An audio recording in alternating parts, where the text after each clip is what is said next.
আসসালামু আলাইকুম। চাহিদা আছে দক্ষিণ কোরিয়ায়, পাঠানো যাচ্ছে না কর্মী।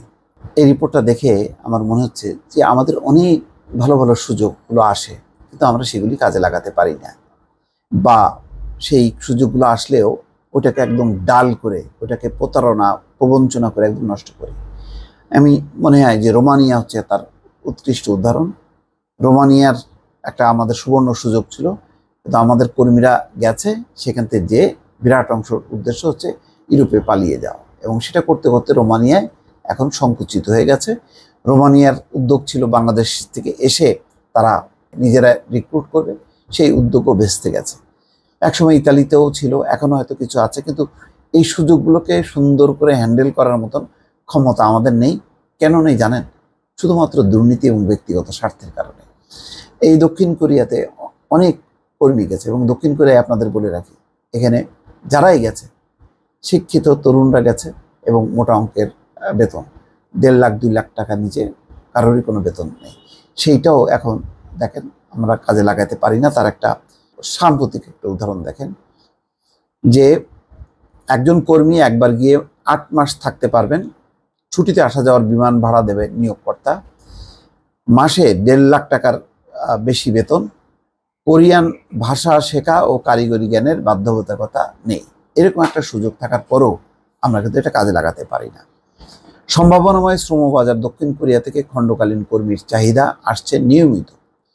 নিয়োগকর্তার খরচে আসা যাওয়া, থাকা, খাওয়া ও উচ্চ বেতনের সুযোগ আছে দেশটিতে। তবে অনুমোদনের জটিলতায় দেশটিতে কর্মী পাঠাতে পারছে না বেসরকারি রিক্রুটিং এজেন্সিরা। একটি এজেন্সি দক্ষিণ কোরিয়ার বাংলাদেশের দূতাবাসের সত্যায়নের পর অনুমোদন পেলেও ভিসার জটিলতায় কোনো কর্মী পাঠাতে পারেনি। সব কিছু তো রিক্রুটিং এজেন্সির হাতে থাকে না। একটা প্রয়োজন হয় সরকার টু সরকার নেগোসিয়েশন করা, অর্থাৎ দুই দেশের, বাংলাদেশের পররাষ্ট্র মন্ত্রণালয় যদি সোচ্চার হয়, সক্রিয় হয়, তাহলে ওই সংকটটা সমাধান করতে পারে এবং যেতে পারে, কিন্তু সেটি আর করতে পারে না। প্রবাসী কল্যাণ ও বৈদেশিক কর্মসংস্থান মন্ত্রণালয় সূত্র বলছে, সরকারিভাবে বিভিন্ন দেশ থেকে কর্মী নেওয়ার পাশাপাশি দেশটির স্থানীয় সরকার বিভাগের মাধ্যমে কৃষিখাতে কর্মী নেয় কোরিয়া। আর এই জন্য ওই দেশের স্থানীয় সরকার প্রতিষ্ঠানের সঙ্গে কর্মী পাঠানো দেশটির স্থানীয় সরকার বিভাগের একটি সমঝোতার স্মারক সই করতে হয়। এখন দেশটির স্থানীয় সরকার বিভাগের সঙ্গে সমঝোতা স্মারক সইয়ের আলোচনা চলছে। শুটকি প্রক্রিয়াজাতকরণ, সবজি বাগান ও বাজারজাতকরণ, শূকর পালনের মতো কাজে খণ্ডকালীন কর্মী নেয় দক্ষিণ কোরিয়া। শ্রীলঙ্কা, নেপাল, ভিয়েতনাম, চীন, ফিলিপাইন, ভারত সহ কয়েকটি দেশ থেকে এসব খাতে কর্মী যাচ্ছে এখন। গত বছর 2000-এর বেশি কর্মী পাঠানোর চাহিদা পেয়েছিল বেসরকারি রিক্রুটিং এজেন্সি KM ইন্টারন্যাশনাল। তারা আগ্রহী কর্মীদের কাছ থেকে 700 কর্মীর পাসপোর্ট জমা নেয়। এরপর 2 দফায় 80 জন কর্মীর চাহিদাপত্রের বৈধতা যাচাইয়ের পর তার সত্যায়ন করে মন্ত্রণালয় চিঠি দেয় কোরিয়ার বাংলাদেশ দূতাবাসের শ্রম শাখা।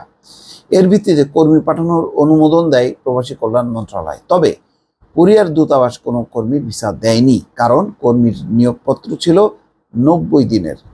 এক্ষেত্রে তাদের C45 ভিসার প্রয়োজন হয়। এটি মাত্র 3 মাসের জন্য, যা কর্মী নিয়োগের ক্ষেত্রে কাউকেই দিচ্ছে না কোরিয়া।